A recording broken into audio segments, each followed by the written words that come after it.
আসসালামু আলাইকুম প্রিয় দর্শক। আজকে আমরা জুম্মা ফরজ হওয়ার বিষয়ে আলোচনা করব। আজকের আলোচনাটি খুবই গুরুত্বপূর্ণ। আপনাদের প্রতি অনুরোধ থাকলো ভিডিওটি না টেনে সম্পূর্ণ দেখার এবং এখনও যারা সাবস্ক্রাইব করেননি অনুগ্রহ করে চ্যানেলটি সাবস্ক্রাইব করুন। আমরা কথা না বাড়িয়ে আলোচনার দিকে ধাবিত হই। জুমার সালাত মুসলমানদের জন্য একটি গুরুত্বপূর্ণ ইবাদত এবং এটি ফরজ। জুমার নামাজ ফরজ হওয়ার বিষয়ে কোরআন ও হাদিসে স্পষ্ট দলিল রয়েছে। যেমন আল্লাহ তাআলা কোরআনে বলেন, ইয়া আইয়ুহাল্লাযীনা আমানু ইযা নুদিয়া লিস-সালাতি মিন ইয়াউমিল জুমুআতি ফাসআউ ইলা-যিকরিল্লাহ ওয়া যারুল বাইয়্যা যালিকুম খায়রুল লাকুম ইন কুনতুম তা'লামুন। হে মুমিনগণ, যখন জুমার দিনে সালাতের জন্য আহ্বান করা হয় তখন তোমরা আল্লাহর স্মরণের দিকে ধাবিত হও আর বেচাকেনা বর্জন করো, এটাই তোমাদের জন্য সর্বোত্তম যদি তোমরা জানতে। সূরা জুমা আয়াত নম্বর 9। এ বিষয়ে হাদিস শরীফেও অনেক বর্ণনা আছে।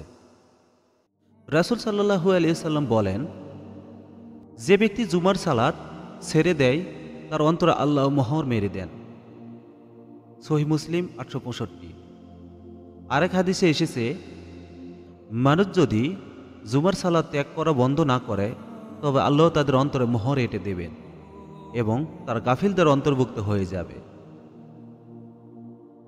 এখন আমরা জানব যাদের যাদের উপর জুমার নামাজ ফরজ নয় এবং যাদের উপর ফরজ।